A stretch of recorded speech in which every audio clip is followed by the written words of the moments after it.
اور آج اندازہ نہیں ہے ہم کو کہ جس کی بیٹیاں گھر کی دہلیز پہ جوان اس کی زندگی کتنی کٹھن گزر رہی ہے. کوٹھے تے چڑھ ویخ فریدا تے کر کر بلدی اگ، میں جاتا دل دکھی میرا پر دکھی سارا جگ. تو پورا معاشرہ اس وقت اس اذیت سے، اس کڑن سے گزر رہا ہے کہ بیٹیاں جوان ہیں اور رشتے نہیں مل رہے، اور پھر اگر رشتے مل رہے ہیں تو بیٹے والوں کے نخرے ہی بڑے عجیب ہیں. اور پھر جس طرح وہ بیٹیوں کو، غریبوں کی بیٹیوں کو لونڈیاں بنا کے اپنے گھروں میں رکھتے ہیں، تو یہ ایک الگ درد کی اور دکھ کی کہانی ہے. میرے پاس لوگ آتے ہیں، دعا کیجئے، کاروبار نہیں ہے، معاشی بحران ہے، مالی پریشانیاں ہیں، بچے کے امتحان سر پہ ہیں، بہت سارے مسائل لے کر لوگ آتے ہیں، لیکن کوئی نہیں، لوگ حوصلے سے مصائب کا مقابلہ کرتے ہیں، کاٹتے ہیں. لیکن کچھ لوگ آتے ہیں دعا کے لیے تو بات کرتے ہی آنکھیں چھلکنے لگتی ہیں اور میرا دل بھی قابو میں نہیں رہتا. لوگ کہتے ہیں کہ حضرت دعا کرو، بیٹی سسرال میں دکھی ہے، اللہ سکھ دے دے. تو میں دعا بھی کرتا ہوں، لیکن میں تنہائی میں جا کے روتا ہوں کہ اس درد کا مداوع کیا ہے، اس دکھ کا علاج کیا ہے. اور معاشرہ تیزی سے اس تکلیف کی طرف بڑھ رہا ہے، اور طلاق کی شرح بھی جو ہے وہ بڑھتی چلی جا رہی ہے. میرے پاس ایک دن ایک صاحب آئے، ساتھ ان کی بیوی تھی، اور میں انہیں جانتا ہوں، عزت دار لوگ تھے. تو انہوں نے کہا کہ ہم آپ سے کوئی تنہائی میں بات کرنا چاہتے ہیں. تو ان کے اپنے عزیز تھے، بیٹیاں اس شخص کی زیادہ ہیں، اپنے عزیزوں میں شادی کر دی. تو اس وقت انہوں نے طے کر لیا کہ کوئی بات نہیں، ہم جہیز نہیں لیتے. لیکن وہ باپ بلک بلک کے مجھے کہہ رہا تھا کہ کتنے دنوں سے میری بیٹی گھر آ کے بیٹھی ہوئی ہے، اور وہ کہتے ہیں کہ اتنی دیر واپس نہ آنا جب تک تیرا جہیز پورا نہیں ہو جائے. میں کہتا ہوں کتنا صفاق معاشرہ ہو گیا ہے اور کتنے کٹھن حالات ہو گئے ہیں.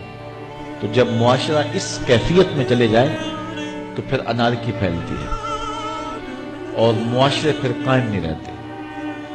تو کتنی باپ کی دہلیز پر بوڑھی ہونے والی بیٹیاں، ان کی سسکیاں، ان کی آہیں اور ان کی چیخیں اس معاشرے کو بے چین کی ہوئی ہیں. تو امیر لوگوں کی ذمہ داری ہے کہ وہ غریبوں کے دکھ بانٹ لیں. اللہ تعالیٰ ارشاد فرماتا ہے کہ فکو رقبہ او اطعام فی یوم ذی مسغبہ، کسی پھنسے ہوئے کی گردن چھڑانا یہ بڑی نیکی ہے. تو اس وقت غریب کی بیٹیوں کا رشتہ کوئی قبول نہیں کرتا. اگر کوئی نوجوان اور اگر کوئی سرمایہ دار غریبوں کی بیٹیاں قبول کر لے تو یہ اس کی مہربانی ہوگی. اور اگر یہ نہیں کر سکتا تو کم از کم ان بیٹیوں کی شادیوں کا اہتمام کیا جائے، لیکن یہ مہربانی کی جائے کہ غریبوں کی بچیوں کو نمائش گاہ میں نہ کھڑا کیا جائے اور ان کی غربت کا تماشا نہ بنایا جائے. رات کی تنہائی میں ان کے ماں باپ کی خدمت کی جائے تاکہ وہ اپنی بیٹیوں کو عزت سے اٹھا سکیں. میرے حضور نے ارشاد فرمایا وَرَجُلٌ تَصَدَّقَ بِصَدَقَةٍ فَأَخْفَاهَا حَتَّى لَا تَعْلَمَ شِمَالُهُ مَا تُنْفِقُ يَمِينُهُ. جس شخص نے تنہائی میں خیرات کی کہ دائیں ہاتھ نے جو خرچ کیا بائیں کو پتہ بھی نہ چلا، قیامت کے دن جب کوئی سایہ نہیں ہوگا اللہ اس شخص کو اپنے عرش کا ٹھنڈا سایہ عطا فرمائے. تو یہ جو اجتماعی شادیوں کا ماحول ہے، تو اگر اس کو ہم اس میں تبدیل کر لیں کہ غریبوں کی عزت نفس مجروح نہ ہونے پائے،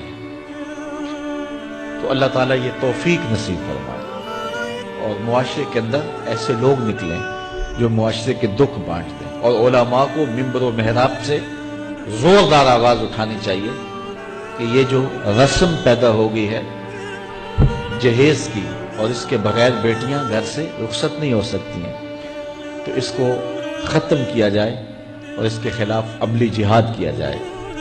اور اس کے لیے امیر لوگ نمونہ بنیں. غریب لوگ تو نمونہ بن نہیں سکتے، مشکل ہے ان کے لیے، لیکن امیر لوگ اگر نمونہ بنے تو وہ بن سکتے ہیں اور معاشرے کے اس ناسور کو ختم کیا جا سکتا ہے، اور غریبوں کی بیٹیاں عزت سے اپنے پیا گھر سدھار سکتی ہیں، اور ان کو جو ہے ان کے ماں باپ کو تسکین کی اور چین کی نیند آ سکتی ہے۔